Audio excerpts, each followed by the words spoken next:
Hola, yo les voy a hablar sobre la cultura. Es la forma de vida, la forma en que cada sociedad define cómo interactuar con el entorno y todos sus elementos.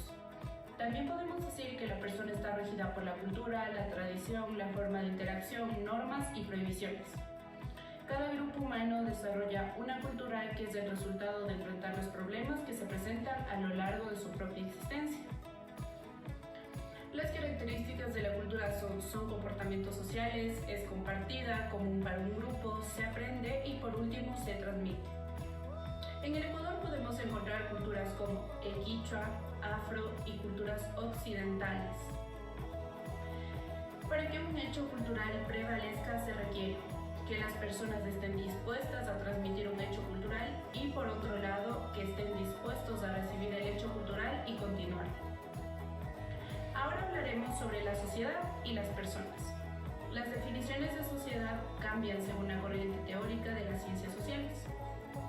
Podemos decir que hay 4 teorías y estas son: teoría del orden conflictivo, que define a la sociedad como un conjunto formado por diferentes grupos en pugna permanente debido a cada uno y defiende creencias, valores e intereses.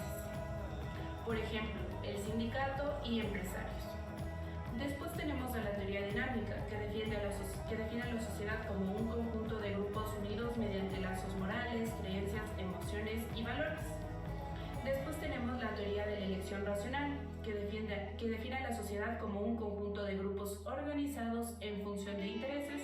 Y por último, la teoría de la interpretación, en donde nos dice que la sociedad es una trama de experiencias significativas.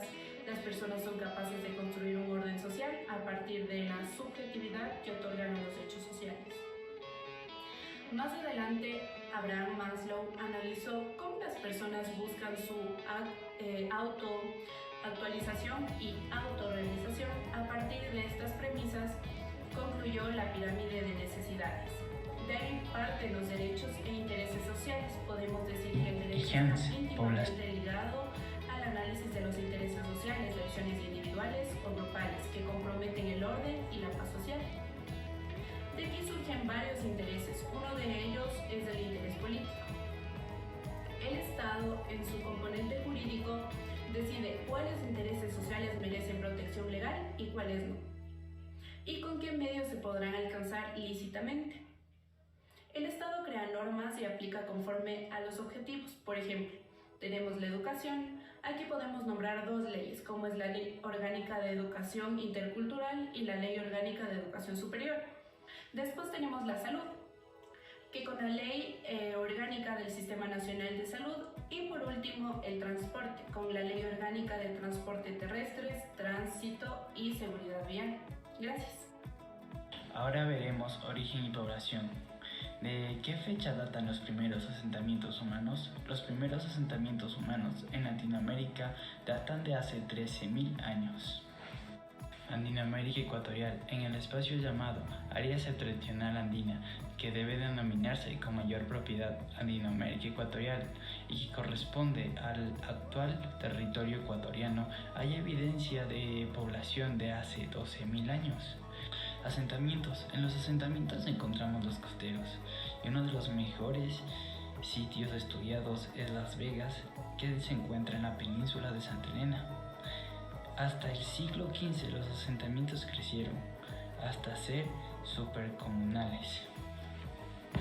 Es importante saber el origen de una población, ya que con este entendemos el pasado, los principios y a nuestros ancestros, y también entendemos el antes y el después de una sociedad y de su población.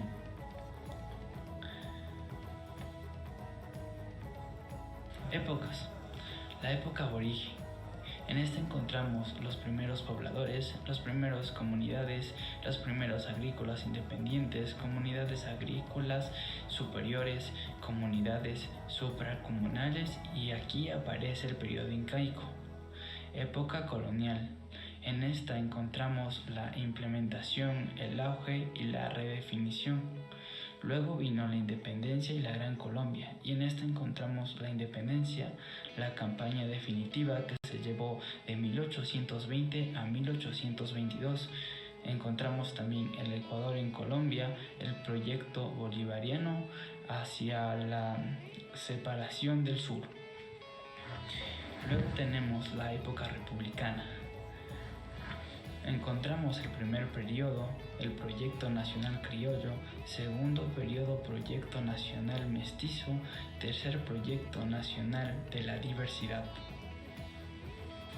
Los incas. A fines del siglo XV los pueblos enfrentaron la conquista. Los incas, que se habían asentado originalmente en lo que ahora se conoce como el actual Perú, específicamente en el sur.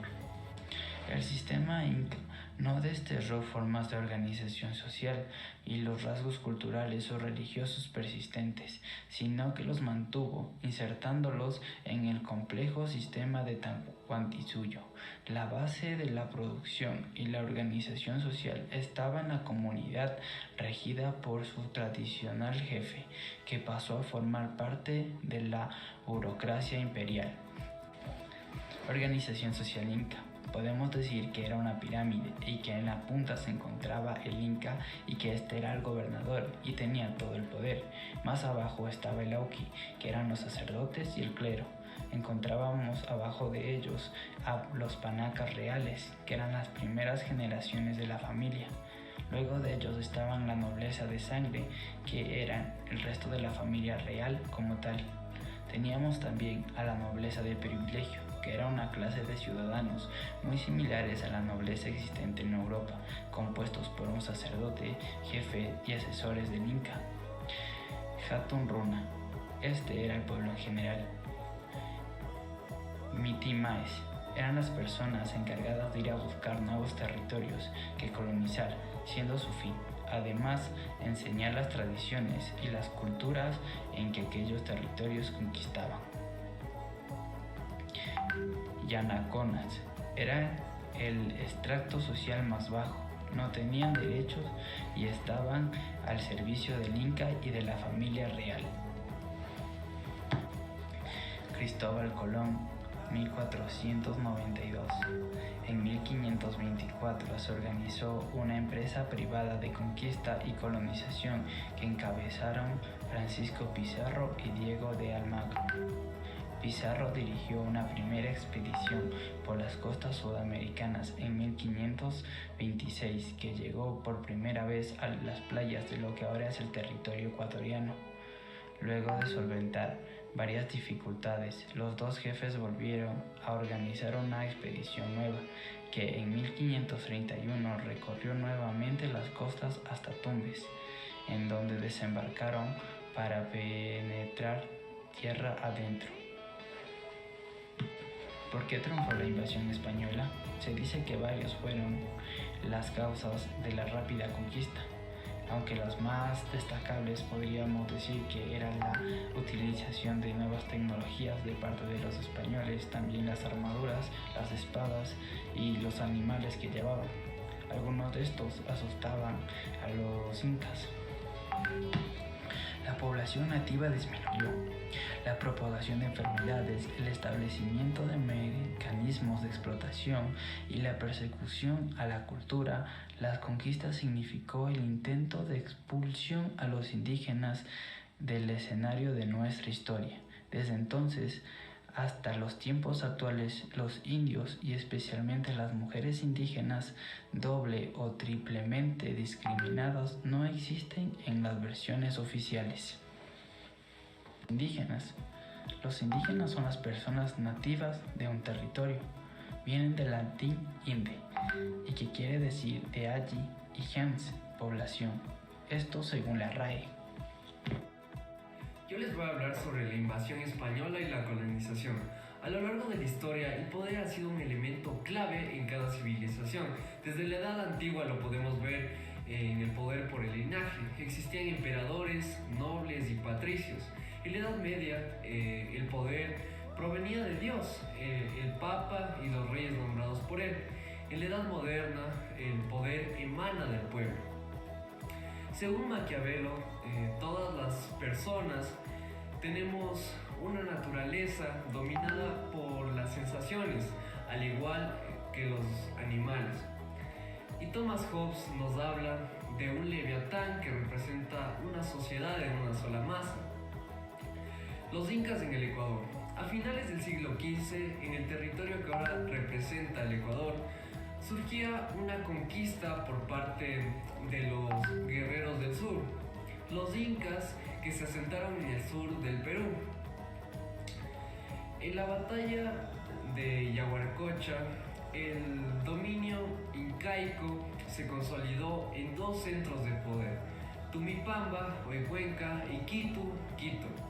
El Tahuantinsuyo, con sus pocos años de existencia, no logró plasmar una conciencia de una sola nación entre las sociedades originarias del antiguo Ecuador. En 1532, los españoles llegaron al imperio Inca, Cajamarca, Perú. En el norte del Tahuantinsuyo, los incas organizaron la resistencia. Fueron vencidos por los españoles apoyados por indígenas locales. Los españoles avanzaron hasta lo que es Chimborazo. Sebastián de Benalcázar fundó la ciudad de Santiago de Quito en agosto de 1534, cerca del actual Riobamba. Rumiñahui, el último que resistió, fue derrotado y ejecutado.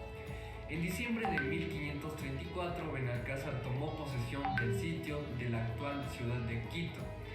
Ahora les hablaré de la desigualdad social. Para Ernesto García Canclini, el término desigualdad social hace alusión a la desigualdad económica, mientras que el término hace alusión a las prácticas culturales que marcan identidad. En el tema étnico hay dos posiciones: el absolutismo, las diferencias son importantes, hay que preservar las identidades; y el relativismo, las culturas son dinámicas y se debe reconocer el cambio y la dinámica sociocultural. ¿Cómo es el contexto histórico? ¿Es relevante para entender la realidad socioeconómica del país? Muchas gracias.